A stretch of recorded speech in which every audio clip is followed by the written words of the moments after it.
Morning mga kataypo. So ito tayo ngayon, may mga project tayo dito. Ito siya, so mag-layout tayo ng Tronion. So ang riser natin is 150. Tapos ang header niya is 300. Meron pang isang Tronion dito, isang 250 rin siya. So ito na, bali ginawa ko na yung calculation.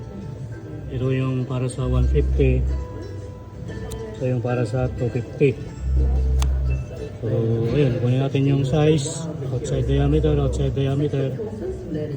Tapos from outside diameter ng ito ay yung 150.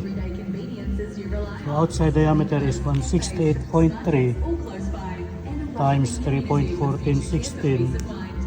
So the length is 528.7. Ito yung circumference ng pipe natin na 150 mm. So from 150 mm riser natin, so from 0 to here the circumference is 528.7. Ayun, yung sa ordinates mo or division, so ikaw na kung anong gusto mo, 16 division, 8 division, 32 division. So ito ginawa ko. So 1, 2, 3, 4, 5, 6, 7, 8, 16 division.